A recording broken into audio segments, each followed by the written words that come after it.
Welcome to అభినవ భారత్. నేను రఫీ.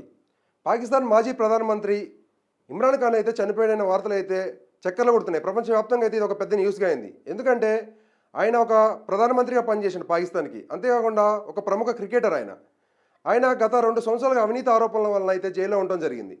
రీసెంట్గా ఆయన జులైలో మాట్లాడుతూ అసీం మునీర్ ఎవరైతే ఉన్నారో పాకిస్తాన్ ఆర్మీ చీఫ్, ఆయన అమెరికా కలిసి తనపై కుట్రలు చేస్తున్నారని, జైల్లోనే తను చంపాలని చూస్తున్నారని, చిత్రహింసలకు గురి చేస్తున్నారని అయితే ఇమ్రాన్ ఖాన్ ఆరోపించడం జరిగింది. దానికి తోడు ఒక నెల రోజులుగా అతన్ని వాళ్ళ సిస్టర్స్ కలవడానికి ప్రయత్నిస్తున్నారు ములాఖత్ కోసం జైల్లో. కానీ కలవనీయకుండా అక్కడికి వెళ్ళిన తన ముగ్గురు సిస్టర్స్ని కూడా పోలీసులు కొట్టాడని అయితే వాళ్ళు ఆరోపిస్తున్నారు. సోషల్ మీడియా వేదికగా వాళ్ళన్నీ చెప్పుకుంటూ వచ్చారు.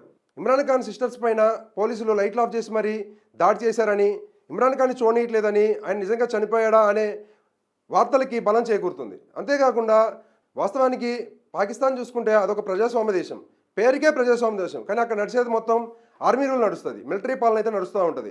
ఎందుకు చెప్తున్నానంటే అక్కడ ఉదాహరణ చూసుకుంటే ఇంతకుముందు ఎవరైతే ప్రధానమంత్రి ఉన్నారో నవాజ్ షరీఫ్, అతనికి ఆర్మీ చీఫ్కి పడలేదు. దానివల్ల ఆర్మీ చీఫ్ నవాజ్ షరీఫ్ని దింపేసి ఇమ్రాన్ ఖాన్కి అయితే పగ్గాలు ఇచ్చింది. తర్వాత ఇమ్రాన్ ఖాన్కి ఆర్మీ చీఫ్ ఎవరైతే ఉన్నారో అసీం మునీర్కి ఇద్దరికి పడలేదు. తర్వాత అక్కడ అతన్ని దింపేసి అతన్ని జైల్లో పెట్టేసి ఎవరైతే నవాజ్ షరీఫ్ ఉన్నాడో అతని బ్రదర్ అయిన షహబాజ్ షరీఫ్ని అయితే ప్రధానమంత్రి చేయడం జరిగింది.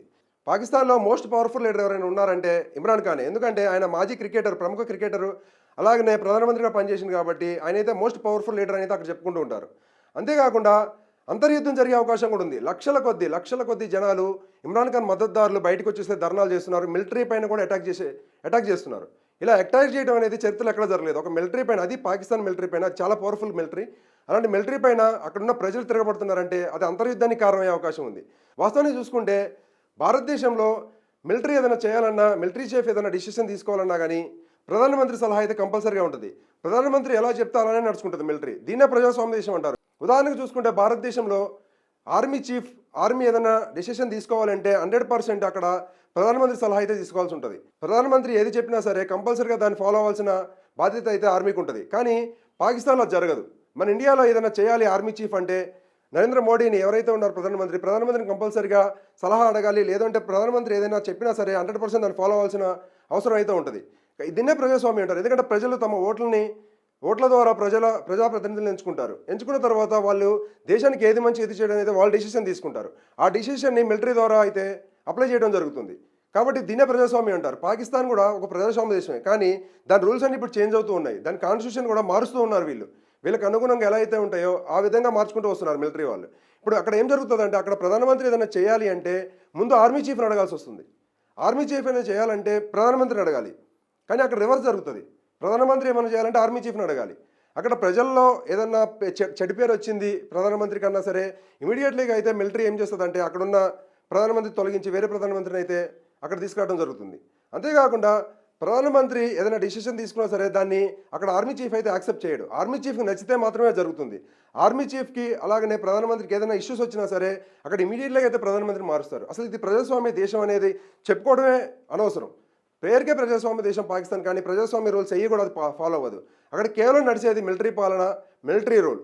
అక్కడ ఆర్మీ చీఫే అక్కడ ఆ దేశానికి హెడ్. వేరే దేశాలతో సంబంధాలు కూడా వాస్తవానికి చూసుకుంటే ఎవరైతే అమెరికా ప్రెసిడెంట్ ట్రంప్ ఉన్నాడో ట్రంప్కి ఇక్కడ పాకిస్తాన్ ఆర్మీ చీఫ్ ఎవరైతే ఉన్నారో అసీం మునీర్కి ఇద్దరికైతే మంచి సంబంధాలు ఉన్నాయి. వీళ్ళిద్దరు కలిసిన తర్వాతనే ఎవరైతే ఇమ్రాన్ ఖాన్ ఉన్నాడో ఇమ్రాన్ ఖాన్ని జైల్లో పెట్టడం జరిగింది. ఇమ్రాన్ ఖాన్ని చంపేయాలనే ప్రయత్నం కూడా చేస్తున్నాడని ఇమ్రాన్ ఖాన్ని ఆరోపించడం జరిగింది. ఇక్కడ అసీం మునీర్కి ట్రంప్కి మంచి సంబంధాలు అయితే ఉండడం జరిగింది. దీని ద్వారానే వరుసగా ప్రధానమంత్రులు మార్చుకుంటూ వస్తుండు అసీం మునీర్. అక్కడ ప్రధానమంత్రి కాదు వాస్తవానికి, అక్కడ ప్రధానమంత్రి అనే పేరుకే ప్రధానమంత్రి, మొత్తం నడిపించేదంతా అసీం మునీరే. అసీం మునీర్ చేతుల ద్వారానే నవాజ్ షరీఫ్ మారిండు, తర్వాత ఇమ్రాన్ ఖాన్ వచ్చిండు, ఇమ్రాన్ ఖాన్ మారిండు, తర్వాత ఎవరైతే నవాజ్ షరీఫ్ ఉన్నాడో అతని బ్రదర్ అయిన షహబాజ్ షరీఫ్ని అయితే ప్రధానమంత్రి చేయడం జరిగింది. ఇదంతా కూడా ఒక మిలిటరీ రూల్ ప్రకారం అయితే నడుస్తూ ఉంది అక్కడ. ఈ విధంగా జరగడం వల్ల అక్కడ అంతర్యుద్ధం అయితే ప్రారంభమయ్యే అవకాశం ఉంది. వీళ్ళు వేరే దేశాల మీద అటాక్ చేయడం కాదు, ఇండియా మీద వేరే దేశాల మీద, ఆఫ్ఘనిస్తాన్ మీద, ఇలాంటి దేశాల మీద అటాక్ చేయడం కాదు, వాళ్ళే కొట్టుకొని చచ్చిపోయే పరిస్థితి అయితే ఏర్పడే అవకాశం ఉంది అక్కడ. ఎందుకంటే లక్షల కొద్ది జనం మిలిటరీ మీద అటాక్ చేశారంటే అది సాధారణ విషయం కాదు. ఏ దేశంలో కూడా జరగదు. పాకిస్తాన్లో అయితే అసలు జరగదు. ఇంతవరకు పాకిస్తాన్లో ప్రజలు మిలిటరీ పైన దాడి చేశారనే వార్తే లేదు. కానీ ఇక్కడ మాజీ ప్రధానమంత్రి ఎవరైతే ఉన్నారో ఇమ్రాన్ ఖాన్ తను చనిపోయాడు అనే వార్తలకే లక్షల మంది జనం, తన మద్దతుదారులు మిలిటరీ పైన అయితే అటాక్ చేసి ధర్నాలు చేయడం జరుగుతుంది పాకిస్తాన్లో. వాస్తవానికి ఇదే కానీ నిజమైతే ఇమ్రాన్ ఖాన్ చనిపోయాడు అనేది అయితే అక్కడ గవర్నమెంట్ కూడా ఖండించట్లేదు. చనిపోయాడు అని వస్తున్న వార్తలు కనీసం ఖండించాలి. అది కూడా ఆ ప్రభుత్వం అయితే చేయట్లేదు, అక్కడ ఆర్మీ కూడా ఆ పని చేయట్లేదు. అది చనిపోయాడా ఉన్నాడా? వాస్తవానికి నిజానికి చనిపోతే మాత్రం వాళ్ళు చేసినా చేస్తారు, చంపేసినా చంపేస్తారు అక్కడ. పాకిస్తాన్ అంటేనే అదొక వరస్ట్ కంట్రీ. వాళ్ళొక ఇన్ కేస్ గాని చంపేసి ఉంటే, ఇమ్రాన్ ఖాన్ గాని చనిపోయి ఉంటే 100% అయితే అక్కడ అంతర్యుద్ధం మొదలవుతుంది. వాళ్ళలో వాళ్ళే కొట్టుకొని చచ్చిపోయే పరిస్థితి ఏర్పడిద్ది. పేరుకే ప్రజాస్వామ్య దేశం పాకిస్తాన్. కానీ అక్కడ జరిగేది మొత్తం మిలిటరీ పాలన.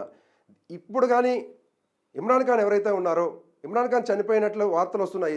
ఆ మాత్రం దానికి ఇంత అటాక్‌లు అయితున్నాయంటే, ఇన్ కేస్ ఇమ్రాన్ ఖాన్ చనిపోయిండని కన్ఫర్మ్ అయితే, అక్కడ అంతర్యుద్ధం మొదలవుతుంది. అక్కడ మొత్తం అయితే కొలాప్స్ అయిపోయే అవకాశం ఉంది.